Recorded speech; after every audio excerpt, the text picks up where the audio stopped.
ஐயா வணக்கம். வணக்கம் வணக்கம். நேற்று காஞ்சிபுரத்தில் டிவிகே தலைவர் விஜய் அவர்கள் பேசினார், கேட்டிங்களா?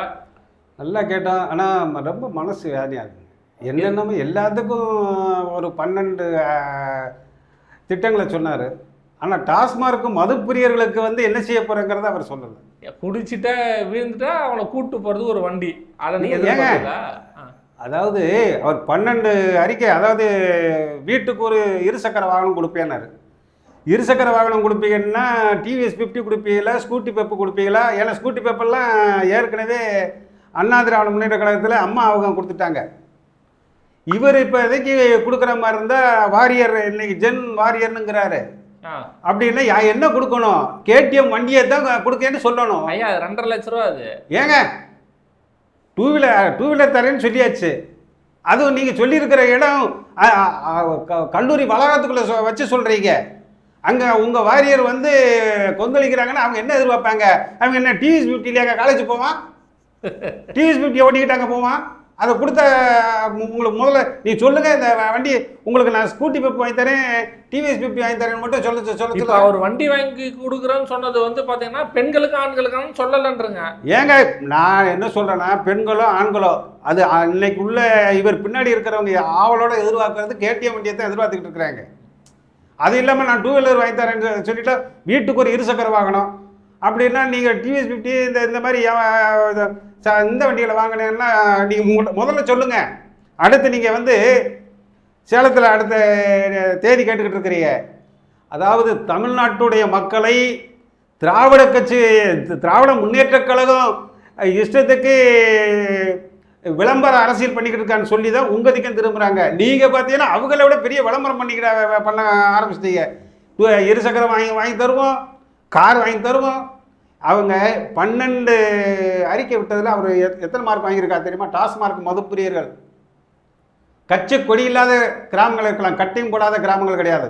நாங்கள் கோட்டையில் கை வைத்தால் தான் யாரும் கோட்டையிலே கொடியேற்ற முடியுங்கிற நிலைமையே. அப்போ விஜய் அவர்களே கோட்டைக்கு வரதான் தான் நீங்கள் அதைத்தாங்க நாங்கள் அவளோட எதிர்பார்த்தோம். பேரறிஞர் அண்ணா காஞ்சி மண்ணில அந்த திராவிட முன்னேற்ற கழகத்தை சொன்னாரு, அண்ணாவை மறந்து விட்டார்கள், அண்ணாவை மறந்து விட்டார்கள் நேற்று பேசுறாரு.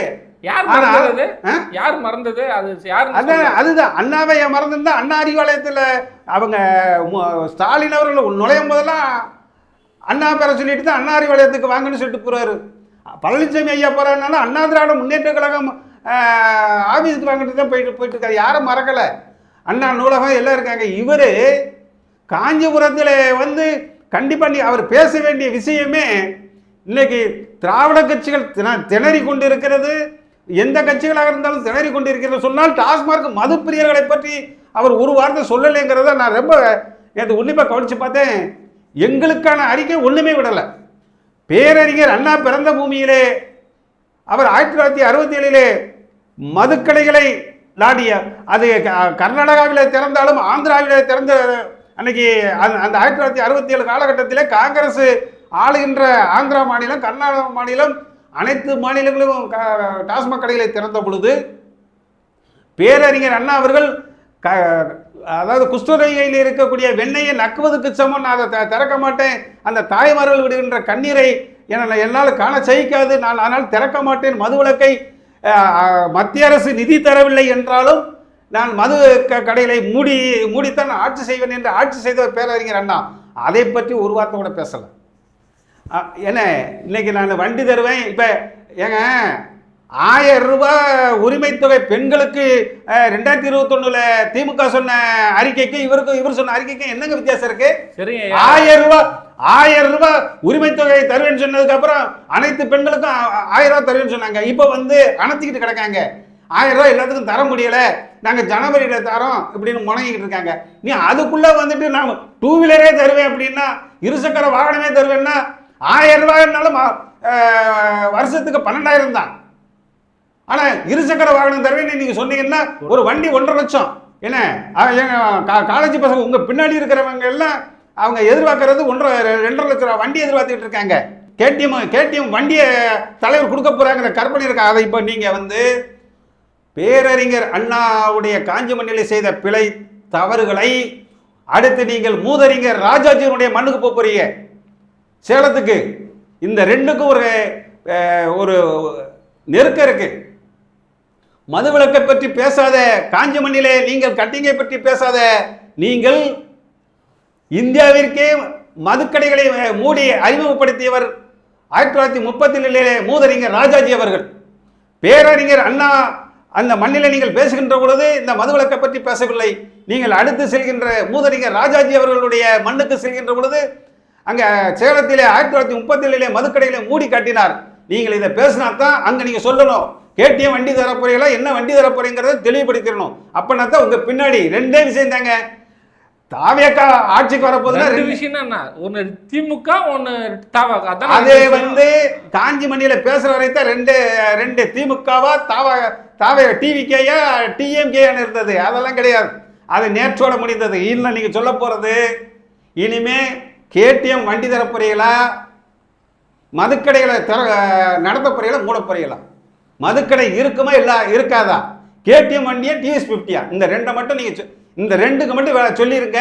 உங்களுக்கு ஓட்டு போறதா போடலையாங்கிறது நீங்க அடுத்து நடத்துகின்ற கூட்டத்துக்கு கூட்டம் வருமா என்பதை தமிழக இளைஞர்கள் தீர்மானிப்பார்கள். ஐயா, இப்போ இவங்க தாவக தொண்டர்கள்லாம் வந்து பார்த்தோம்னா நிறைய பேர் வீடு வீடு போயிட்டு இந்த மிக்சி கொடுக்குறது அதெல்லாம் பார்த்தா இவருக்கு இலவசங்கன்றதே வந்து பிடிக்காதுன்னு சொல்லிட்டு இந்த சர்க்கார் படத்தில் வசனங்கள்லாம் பேசுவார்.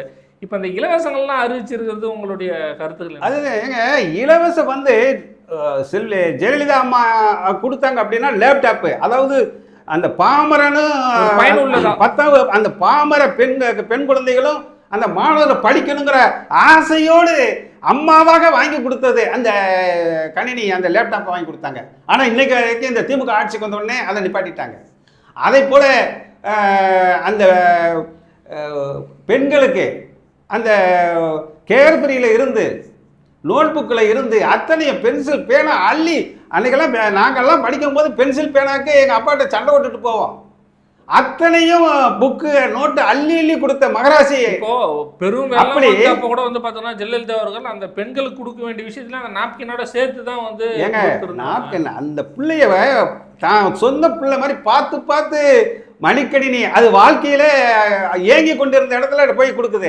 அடுத்து சைக்கிள், அருமையான சைக்கிளை கொண்டு வந்து கொடுக்குறாங்க. தூரமா இருந்து கூட சரி, நான் என்ன சொல்றேன்னா இருசக்கர வாகனம் வந்து பைக் கொடுக்குறாரு. ஏங்க நான் என்ன சொல்றேன்னா இருசக்கர வாகனம் வாங்கி தரேன்னு சொல்லிட்டீங்க, ரைட்டு. நீங்க என்ன பண்ண ஒரு 3 மாசத்துல கண்டிப்பாக நீங்க ஆட்சிக்கு வந்துடுவீங்க. ஆட்சிக்கு வந்தோடனே இருசக்கர வாகனம் எல்லாத்துக்கும் வாங்கி கொடுத்துட்றீங்க. சரி, எதுக்காக காஞ்சிபுரத்துல பஸ் ஸ்டாண்டு 60 ஆண்டு கால பஸ் ஸ்டாண்டு, அப்ப நீங்க வந்து எல்லா பஸ் ஸ்டாண்டும் மூடிடுவீங்களா? பஸ் ஸ்டாண்டு தேவையில்லையா? வீட்டுக்கு ஒரு 2 வீலர் நீங்க வாங்கி கொடுத்துட்டீங்கன்னா 60 ஆண்டு கால பஸ் நிலையம் அவங்க அதனாலதான் உஷாரா தேவைப்பட பஸ் பயணம் குறைந்து கொண்டு வருகிறது என்பதனால தான் திராவிட முன்னேற்ற கழகம் பஸ் நிலையங்களை வந்து கொஞ்சம் பராமரிப்பு அப்படியே பார்த்துக்கிட்டே போறாங்க. எதுக்கு வெட்டி செலவுன்னு போயிட்டு இருக்காங்க. நீ அங்க போய்கிட்டு 60 ஆண்டு கால பஸ் நிலையத்தை பராமரிக்கவில்லை, அதுக்கு தனியாக இடம் ஒதுக்கணும். தனியாக இடம் ஒதுக்கணும், எங்க ஒதுக்கணும்? விவசாய நிலத்துல தான் போய் எடுக்கணும். அங்க என்ன சொல்லுவீங்க? விவசாய இடத்தை வந்து பஸ் நிலையத்துக்கு வந்துட்டாங்கன்னா அதுக்கு ஒரு போராட்டம் பண்ணுவீங்க. ஏங்க பரந்தூர் விமான நிலையம் இதை எல்லாமே மத்திய அரசு. அதுல நான் சொல்றேன், இந்த இலவசங்களை குறித்து வாங்க. அந்த இலவசங்கள் வந்து விஜய் அவர்கள் அன்னைக்கு சினிமாவில் சர்க்கார்ல எதிர்த்தாரு, இன்னைக்கு ஆதரிக்கிறாரு. அதுதான் இதை இப்ப எப்படி பார்க்க ஆரம்பிச்சிட்டாங்கன்னா ரிமோட்டை எடுத்து டமான்னு உடைச்சாரு நம்ம ஆளு, நம்ம ஆழ்வார் ஆண்டவர். அதுக்கப்புறம் இப்போ போய்கிட்டு பார்த்தீங்கன்னா அவர் என்ன பேசுறேன்னே அவருக்கு ஒன்றும் புரிய மாட்டாங்க. இப்போ போன வாரமெல்லாம் பார்த்தீங்கன்னா பரிதாபமாக இருக்குது. தாடியை கடியை வளர்த்து என்னத்தையாவது வளர்வு ஒன்றும் தேவையில்லை, நல்ல படத்தை நடிச்சுட்டு பேச செவலியன்னு இருக்கலாம். ஏதோ ஒரு ராஜ்யசபா எம்பியை திமுகவில் கொடுத்துட்டேங்கிறதுக்காக பிணத்துறாரு, அங்கே போகிறாரு இங்கே போகிறாரு. இந்த விஜய் எங்கெல்லாம் போகிறாங்களோ அங்கெல்லாம் போய் என்னத்தையாவது உளரணும், கரூருக்கு போகிறாரு, அங்கங்கே போயிட்டு இருக்கு. அதே மாதிரி இப்போ பார்த்தீங்கன்னா இவரை வந்து நேற்றுலேருந்து கண்காணிக்க ஆரம்பிச்சிட்டாங்க. இலவசம் தரமாட்டேன்னு சர்க்காரில் இருக்கிற மிக்சி கிரைண்டர் உடைச்சாலு இன்னைக்கு வந்துட்டு நான் 2 வீலர் தருவேன், உங்களுக்கு கார் வாங்குறதுக்கு வசதி தருவேன்னா கார் வாங்குறேன். ஏன் அவன் சோத்துக்கு அங்கே வழி இல்லாமல் தன்னால் பிள்ளைகளை படிக்க வைக்கிறதுக்கு எல்லாம் இது பண்ணிக்கிட்டு இருக்கிறாங்க. அப்படி இருக்கும்போது நான் காருக்கு இது பண்ணுவேன். அவர் 12 திட்டங்களை அறிவிச்சதில் அவர் வாங்கியிருக்கிற மார்க் எவ்வளோ தெரியுமா? தமிழ்நாடு மதுகுடிப்போர் விழிப்புணர்வு சங்கம் 3 மார்க் போட்டிருக்கு, 12க்கு 3 மார்க், அவ்வளோதான். இது வந்து அதை விட காஞ்சிபுரம் மண்ணிலே எந்த கட்சியும் நடத்தாத கூட்டத்தை வந்து ஒரு கல்லூரிக்குள்ள நடத்துறாரு. ஒரு தனியார் 2000 பேர் மட்டும் ஏங்க தனியார் கல்லூரிக்குள்ள இன்னைக்கு காஞ்சிபுரம் மாவட்ட தனியார் கல்லூரியில நடத்துறீங்க. அடுத்து நீங்கள் தமிழ்நாட்டில் இருக்கிற 39 மாவட்டத்தில் ஒவ்வொரு மாவட்டத்திலையும் ஒரு தனியார் கல்லூரியில் நடத்திட்டேன்னு வைங்க. அப்போ அந்த கல்லூரி எல்லாமே விஜயனுடைய ஆதரவு கல்லூரின்னு மாறி போகும். அப்படி விஜயனுடைய ஆதரவு கல்லூரின்றதோட இப்போ பொதுவாக வந்து நீங்கள் வந்து நிறைய பிரச்சாரம் இருக்குங்க, நம்ம பார்த்துக்கணும்னு வச்சுங்க. நீங்கள் பேசும்போது வந்து கேட்குறது மக்களா உங்கள் தொண்டர்களா? மக்கள் தான் கேட்கணும். ஆனால் இவர்கிட்ட வந்து உட்காந்து கேட்குறவங்க எல்லாமே தொண்டர்களாக இருக்கிறாங்க. அதுதான். அதாவது அந்த கல்லூரிக்கு நான் எது சொல்கிறேன்னா, கல்லூரி என்பது அரசியல், அதாவது தேர்தல் பிரச்சாரத்தும் போதே கல்லூரி பள்ளி கல்லூரிகள் பக்கத்தில் பிரச்சாரம் பண்ணக்கூடாது, கோயில் பக்கத்தில் பிரச்சாரம் பண்ணக்கூடாதுங்க. இவர் போய் இப்போ என்னன்னா தமிழ்நாட்டுடைய அரசியலவே கல்லூரி ஒரு தனியார் கல்லூரிகளை போய் வச்சேன்னா, தனியார் கல்லூரியில் அனுமதி கொடுத்துருக்காங்கன்னா நீங்கள் ஆட்சிக்கு வந்த உடனே ஆதாயம் அந்த கல்லூரியுடைய தனியார் கல்லூரிய ஓனர் ஆதாயம் இல்லாம கொடுப்பாரா? நிர்வாகி தானே அவரு, அந்த கட்சியோட நிர்வாகி தானே ஜேபிஆர். இப்படி தனியார் கல்லூரி நடத்தி கொண்டு இருக்கிற தமிழ்நாட்டில் இருக்கிறவங்க எல்லாம் திமுக கட்சியில் இருக்கிறவங்க எல்லாம் அவங்க கட்சி கூட்டம், அதிமுக இருக்கிறவங்க எல்லாம் அவங்க கட்சி கூட்டம். புறம்போக்கு ஒரு 5 கிரவுண்ட் சுத்திட்டு இருக்கிறத நீங்க கல்வி நிறுவனம் நடத்த போறீங்கிறதுக்காகத்தான் உங்களுக்கு சலுகைகளை கொடுக்குது மத்திய அரசு மாநில அரசு.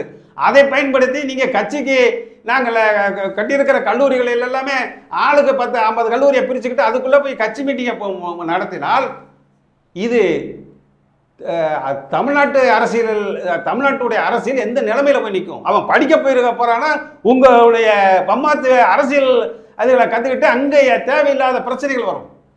அதனால இந்த கல்லூரிக்குள்ளே வந்து அரசியல் கட்சியினுடைய விஷயங்களை எந்த கட்சியாக இருந்தாலும் உடனடியாக தடை செய்யப்பட வேண்டும் என்பதுதான் தமிழ்நாடு மது ஒழிப்பு விழிப்புணர்வு வலியுறுத்தியது. கடைசியாக ஒரு கேள்வி, விஜய் அவர்கள் மேடை ஏறினாலே திமுக மட்டும்தான் திட்டுறதுக்கு மட்டும்தான் மேடை ஏறாப்புல, இந்த கொள்கைகளை பேசுறதுக்கோ மற்றபடி நான் இந்த வந்தால் செய்வேன்றதுக்கோ இது வரைக்கும் எந்த ஒரு மேடையிலையும் வந்து பேசவும் இல்லை, எந்த ஒரு இதுவும் இல்லை. ஏறின உடனே திட்டுறது மட்டும்தான் செய்கிறாரு. அது நம்ம உங்கள் கருத்து என்ன? இது திமுகவா டிவிகேயா டிஎம்கேங்கிறதுக்கு ஒன்றுமே கிடையாது. ஏங்க உன்னுடைய கொள்கை என்ன? அருமையா எனக்கு சீமான் அன்னைக்கு எடுத்துங்க, ஒரு மீட்டிங்னு போட்டால் நச்சிலே அது கடலம்மா கடலை பற்றி நீரை பற்றி குடிநீரை பற்றி பேசுகிறார். இப்படி ஒவ்வொரு இடத்துலையும் அற்புதமான அவங்க சொல்லக்கூடிய விஷயம் அந்த இன்றைய இளைஞர்களுக்கும் அந்த மக்களுக்கும் புரிகிற மாதிரி இருக்கு. திமுக வந்து ஆட்சியில் இருந்தவர்கள் 50 ஆண்டுகள் ஆட்சியில் இருந்தவர்கள் அண்ணாவுடைய கொள்கையை பின்பற்றலன்னு சொன்னேன்னா நீ என்ன பண்ண போற? அண்ணாவுடைய கொள்கை என்ன? அவர் பேரறிஞர் அண்ணா. அந்த உனக்கு என்ன திறமை இருக்கிறது? நீங்கள் என்ன செய்ய போறீர்கள்? நான் வந்து ஏங்க இந்த தமிழ்நாட்டில் 150 கட்சி இருக்கு. எல்லாருமே பார்த்தோன்னா நீ சொன்ன 12 அறிக்கை தான் அவன் சொல்லிக்கிட்டு இருக்கிறாங்க. நாங்கள் வந்து அதை தருவோன்னு. நீங்கள் சொல்றது 2 வீலரை தாண்டி கார் வரைக்கும் போயிட்டீங்க. ஏற்கனவே பொலிஷனில் தமிழ்நாட்டில் சென்னை இப்போ பொலிஷனில் இருக்கு, டிராஃபிக்கில் சிக்கி சீரழிஞ்சிட்டு கிடக்கு.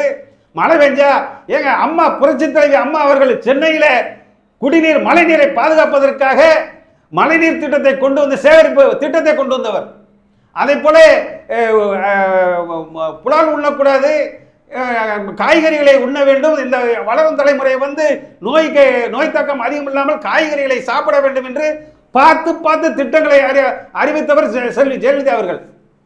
அந்த மாதிரி விஷயங்களை எல்லாம் பேசுறதை விட்டு போட்டு திமுகவா திமுகவா அப்படின்னா வேற என்னத்துக்கு நீ அண்ணா படத்தை போய் வச்சிருக்கிற? இப்போ அவரும் தான் சரி, அவரு தான் ஏதோ மேடையில் வந்து திமுக ஏதோ திட்டுறாரு அப்படின்னா அந்த ஃபங்க்ஷனை பார்த்துட்டு வெளியே வரவங்க அந்த தொண்டர்களும் திமுக வந்து திட்டுறாங்க. இது வந்து எப்படின்னா அந்த மோல்டு பண்ணி வெளியில் அனுப்புறது என்ன, அதாவது இந்த குதிரைக்கு இது கட்டி விட்ட மாதிரி அவாட்டுக்கு அதை கொல்லி என்றால் வாயை திறக்கும் மற்றன்னா மூடிக்கிடுங்கிற மாதிரி திமுக டிவிகேங்கிற நிலைமையில இவங்க இது வந்து ஆரோக்கியமான அரசியல். இதெல்லாம் திமுக காரங்க வந்து ஒவ்வொரு கிளை வாரியாக, அது திமுகவாக இருந்தாலும் அண்ணா திராவிட முன்னேற்ற கழகமாக இருந்தாலும் கிளை வாரியாக பக்காவா இன்னைக்கு வேலை பார்த்துக்கிட்டு இருக்கிறாங்க.